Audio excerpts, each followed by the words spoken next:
Good afternoon. We wanted to really just come and give an update and briefing our teams. We have been coordinating with our federal partners, and both internally, Deputy Commissioner Weiner and her team, intelligence, has gathered as much information as possible, and the police commissioner and the chief of department is coordinating what's taking place on the ground. And I really want to commend and thank them for the job they are doing. We know there's a lot happening, and we have to balance the ability to peacefully protest with maintaining law and order in the city. And before we start the process of discussing the preparation for tomorrow's planned protest, I want to address the situation, the ongoing situation in Israel and Iran. As we have a large population of both Israeli and Persian diaspora in our city, we expect that conflict is likely to affect protests across the 5 boroughs. And out of abundance of caution, last night we immediately increased security at houses of worship and at Israeli diplomat sites. And Police Commissioner Tisch and I coordinating with our federal partners as we continue to monitor the situation. We are praying for peace in the region, and we're preparing for safety in our city. New York City is going to continue to remain the safest big city in America, and we'll do whatever it takes to keep New Yorkers safe. Every one of you should be able to go to your house of worship, your jobs, your schools, employment, and without any form of unnecessary disruption. And countless number of millions of people who visit our city for tourist attractions and restaurants. That is what makes our city great, and we want to make sure they feel and they are safe. And New York City is also the greatest democracy on the globe, and part of our great democracy is the ability to peacefully protest. So, as they have done the past few days, tomorrow many New Yorkers will be making their voices heard on our streets through peaceful protests. All week, we have seen the professionalism of the NYPD and our partners in law enforcement, and we expect a large number of New Yorkers to be out on our streets. And the 34,000 members of the New York City Police Department, led by our team, will be protecting everyone. And we want to keep all New Yorkers safe, whether you are protesting or going about your everyday life. And we're saying to loved ones and family members, please know where your family members are and ensure that they're not part of any disruption that's taking place. And while we always respect and protect the right to peaceful protest, there would be zero tolerance for crime, blocking traffic, graffiti, or disorderly behavior. New Yorkers may have different emotions right now, and they have a right to express that, but we want to be clear. You do not have a right to engage in violence and lawlessness. Any escalation of protests that turn violent or results in property damage is unacceptable, and it won't be tolerated if it is attempted in our city. So do not come tomorrow to bring about any cause of problems. New Yorkers should be able to express their concerns without violence or spewing hate. And we're going to be safeguarding many of the events, including the protests, and it's our imperative to ensure we move around the city in a peaceful way. This city is well trained through our law enforcement communities, and we're able to have some form of major event, and at the same time continue our daily lives. And as I said Monday, in the face of conflict and division, we must choose peace and compassion over anger and retaliation in this city. And again, I want to thank the police department, our other law enforcement community, and the men and women who are doing this job every day. It's challenging to be on the front line during protests and maintain your professionalism, but you're seeing it every day. And we are clear, there are a body of people who are here just to create chaos. And it takes a great deal of discipline not to be hooked with the chaos that they are attempting to take, and that's what these men and women are doing every day, and we will continue to do it. I want to turn it over to the Police Commissioner, Commissioner Tisch. Thank you, Mayor Adams. At the beginning of this week, the Mayor and I stood before you and articulated fundamental commitments that guide the NYPD's work every day. We protect the right to peacefully assemble, the right to speak freely, the right to protest, and we have no tolerance, none, for violence or vandalism or lawlessness. This past week, the men and women of the NYPD lived those commitments. They facilitated the demonstrations of thousands of peaceful protesters across our city, day and night.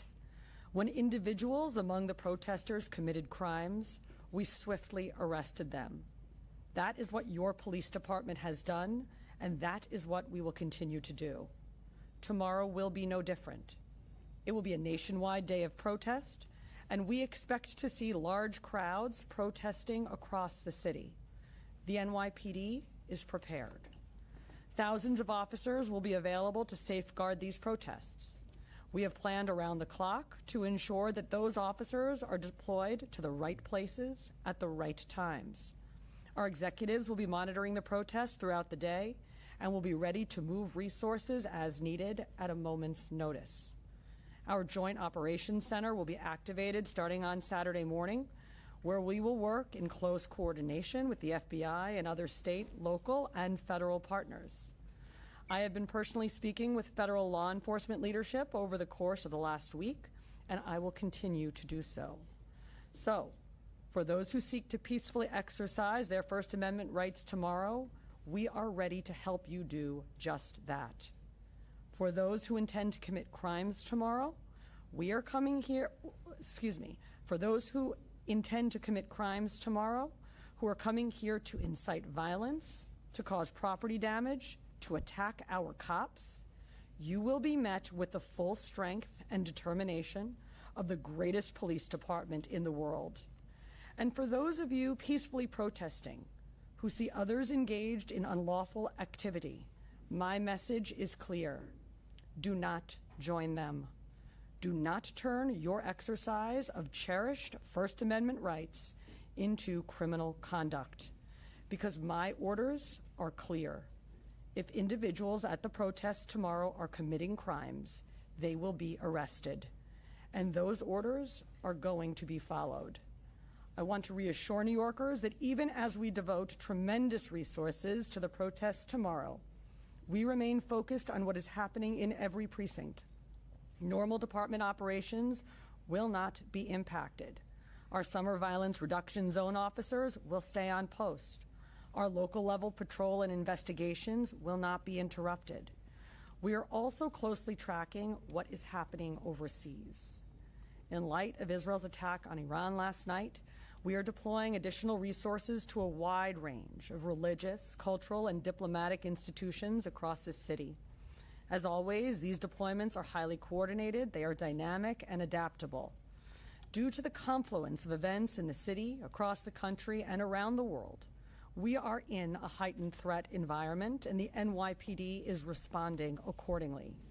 Our intelligence team, working shoulder to shoulder with our federal partners, has tremendous experience contending with threats from the Iranian government and its proxies, and is bringing that expertise to bear to ensure the safety and the security of our city.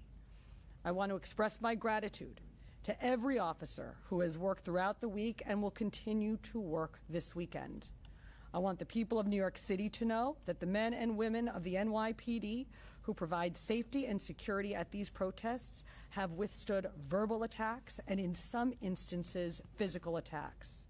And through it all, they have maintained their professionalism, their resolve, their discipline, and exercised incredible restraint. Our city owes a debt of gratitude to them and to their families. Let me be clear. Attacking our officers or police property will not be tolerated and will be met with a swift and decisive response. We are responsible for enforcing the law and protecting the people of New York City, and we will never abdicate that responsibility. Thank you. A few questions on topic.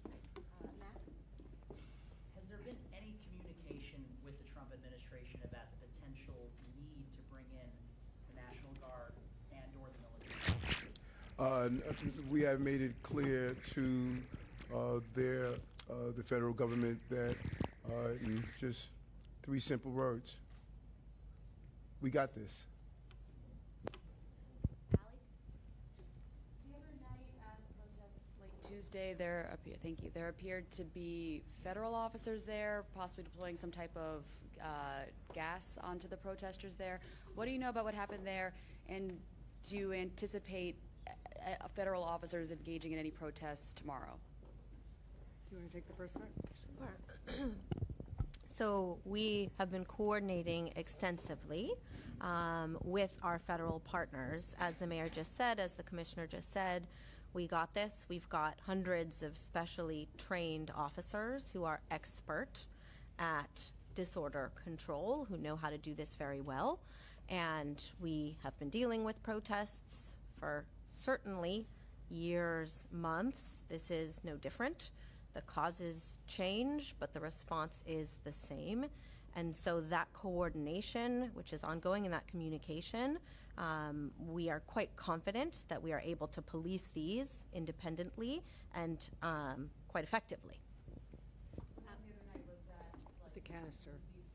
working with the different officers there, was that intentional? So, you know, obviously everybody was on the scene together. Federal agencies who are responsible for the force protection of their own personnel involved in that particular incident, having an interaction with protesters. So our message has been very clear. Our communication with federal partners has been very clear that we are there to help police the protests so that the federal government can do what it needs to do while we are keeping the public safe. Right next to you, Allie. Nia Clark from New York One. Could you just thank you? Could you just elaborate on the extra security at religious institutions, including Jewish ones? How many extra officers are patrolling these institutions around the city? Yep, starting last night, we deployed a lot of extra officers to religious, cultural, and diplomatic sites across the city. That heightened deployment has continued into the day, and it will continue for the next several days as long as it's necessary. As always, we don't give out specific numbers, but it is occurring across every borough of the city. Katie?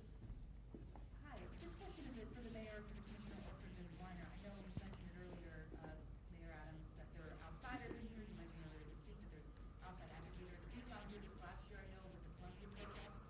Do you have any evidence or anything to show us, proof that there is a concentrated outside agitator? Because right now, I know last year there wasn't really a lot of evidence to back that up, and I'm curious if you have any more information. Okay, you said as last year there was no large amount. That's the biggest mistake we make when we try to define the situation. There were outside agitators on the Columbia campus when, at the time, Assistant Commissioner Daughtry and Chief Shell was there. There were individuals who were part of taking over the Hamilton Hall that did not attend the school. Some of them were professionals. Folks, when you have 5,000 people on the street, all you need is 20 to be an outside agitator. You don't need 4,999. You have a small number of people that are professionals. We saw it during the Black Lives Matter situation when I met with former Mayor Bill de Blasio. They were training people to have glass bottles filled with ice, bricks, knapsacks, all of the tools that were used to aggravate. And so get out of your mind that an outside agitator must be the numerical majority of the people who are participating. Outside agitators go in, they rile up the crowd, they start throwing items at the police, they start doing things to get the police aggravated. They use fire bombs to burn cars. We saw that during the BLM movement. That's what an outside agitator is. And so whomever is saying there are no outside agitators coming in and they're professionals, Antifa and others, they just don't understand policing. You're not the majority. That's not your goal. You're not going there to be the majority. You're going there to hijack a movement so that you can aggravate and create disorder in the city. That's what an outside agitator. They were there on Columbia, and they're there at many of our marches. And so if you want to write a story about there are no outside agitators, feel free to do that. We're going to protect the people of this city based on intelligence, not rumors. I was just asking if you had any intelligence to share for this current. No, no. Go to the next person. Hi, Mayor. Just to push the mayor forward on the training and lessons learned from the protests, talk about some of the training implemented in the NYPD as you guys prepare for tomorrow. Mike?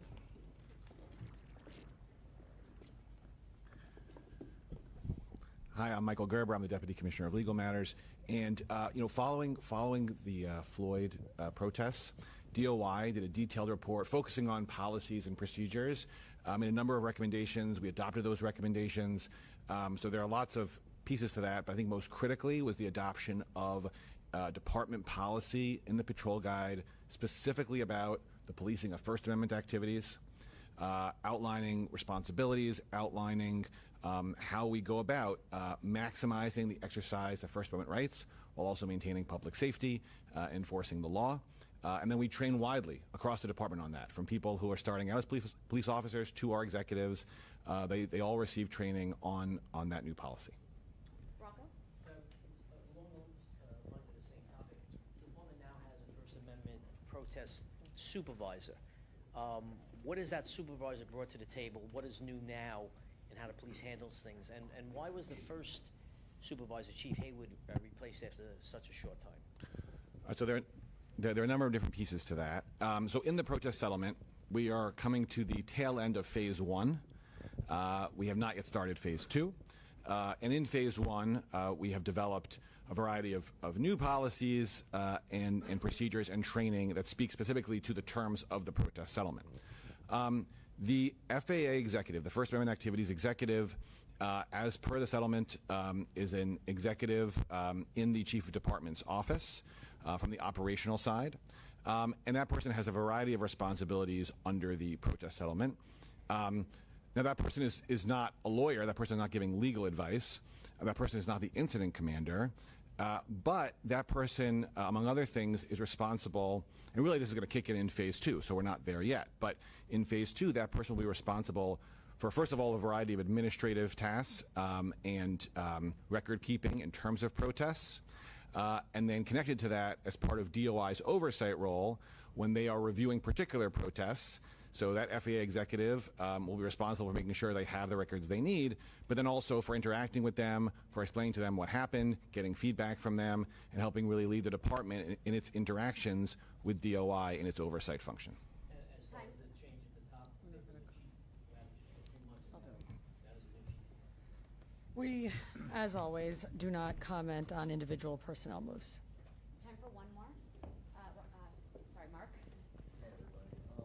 Just a couple of questions. I was wondering if you could talk a little bit about the deployment of officers in light of sending extra teams to religious institutions and the protest happening at the same time. How are those decisions going to be made? And obviously, you've mentioned the 34,000 officers that are going to be out there, but could you talk a little bit about rotating them, moving them, deploying them while all these things are happening? And the other question I had was, what's the search been like online in places like Telegram or in the dark web to sort of find out what some of these agitators who have been known to the department, either in the Columbia protests or in other things, like what's being done to keep an eye on them or to sort of get ahead of what they might be doing or planning for these demonstrations? Let me start with the first part. In terms of how we move our resources around, as I mentioned, we are activating our Joint Operations Center tomorrow morning. So the movements of resources in the department will all be controlled by the Joint Operations Center as it relates to the protest activity, and Chief Shell will be running the operations in the JOC tomorrow. Rebecca, do you want to speak to the second part? Sure. So this is very fundamental to what our intelligence personnel do in coordination with their federal partners and partners around the world in the private sector. So this is something we deal with every day. There's, of course, a large public manifestation of both protest and obviously a lot of online calls for civil disobedience and other activity. But we are knee-deep in monitoring for threats of all sides, of all kinds around the world every day. We are, unfortunately, have become quite accustomed to dealing with a bubbling up of conflict overseas and potential ramifications here in the city at the same time, as we have a very different scenario playing out across the country, namely these protests, that some of which have involved acts of civil disobedience and even violence. So this is what we do every day. We have large teams. They are quite good at what they do, and we have wonderful partners. So we're confident we're going to be able to get through not just tomorrow, but whatever is on our horizon.